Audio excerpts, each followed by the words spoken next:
तो आज हम किस चीज पर थोड़ी गहराई से चर्चा कर रहे हैं?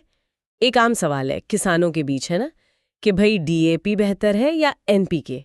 बहुत लोग मानते हैं कि डीएपी वो ज्यादा असरदार है। हाँ बिल्कुल। और ये सवाल बहुत अहम है क्योंकि अगर सही जानकारी ना हो, जैसा कि ये स्रोत भी बताता है, तो ये तय करना मुश्किल हो जाता है कि कौन सी खाद कब डालें, कितनी डालें। सही बात है। तो चलिए इसी को समझते हैं आज। इस स्रोत के हिसाब से देखें कि आखिर माजरा क्या है। जी। तो शुरुआत करते हैं डीएपी से।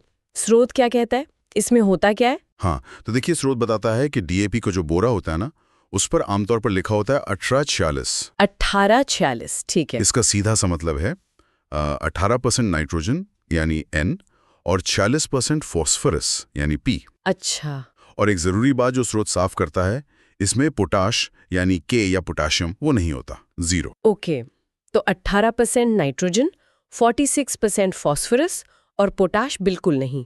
अब एनपीके की बात करें, स्रोत में जिक्र है कि इसके कई ग्रेड आते हैं, जैसे 12, 32, 16, 10, 26, 26। हाँ, कई हैं। और एक है 2020, 2013। इसी का उदाहरण लेते हैं समझने के लिए। जी बिल्कुल। तो एनपीके 2020-13 इसमें क्या है? स्रोत के हिसाब से 20% नाइट्रोजन N, 20% फॉस्फोरस P। अच्छा, इसमें फॉस्फोरस 20% है। हाँ 20% और 13% पोटेशियम K, मतलब पोटाश।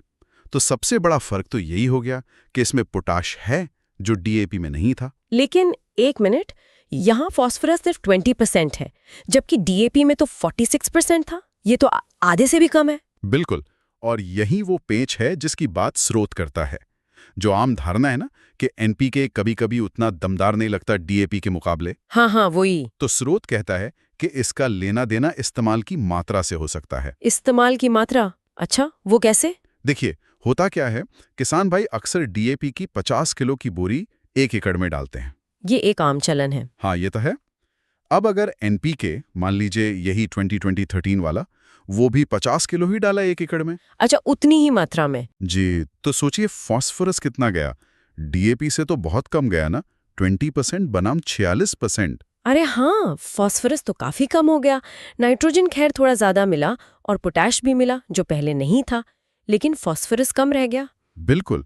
तो स्रोत का तर्क यही है कि शायद इसी कम फॉस्फोरस की वजह से किसानों को लगता है कि एनपीके उतना पावरफुल नहीं है, जबकि असल में बात मात्रा की है। तो मतलब ये हुआ कि एनपीके कमजोर नहीं है, बस उसे इस्तेमाल करने का तरीका शायद सही नहीं बैठ रहा, अगर हम उतनी ही मात्रा डाल रहे हैं। ठीक यही बात स्रोत यही समझा रहा है। वो कह रहा है कि अगर आपको एनपीके से डीएपी जैसा या शायद उससे भी बेहतर रिजल्ट चाहिए, तो आपको उसकी मात्रा बढ़ानी पड़ेगी। अच्छा, तो कितनी मात्रा बढ़ानी होगी? स्रोत कुछ बताता है इस बारे में? हाँ, स्रोत एक अंदाजा देता है। इसी 2020-13 वाले एनपीके के लिए वो सुझाव देते हैं कि 50 किलो की जगह शायद 75 किलो प्रति एकड़ इस्तेमाल करना पड़े। ओह, 75 किलो, मतलब 1.5 बोरी एक तरह से। जी। ऐसा करने से क्या होगा? फॉस्फोरस की मात्रा लगभग डीएपी जितनी पहुंच जाएगी, नाइट्रोजन भी ठीक ठाक मिलेगा और पोटैश का फायदा अलग से मिलेगा। ये सब स्रोत की गणना पर आधारित है। ये तो सोचने वाली बात है।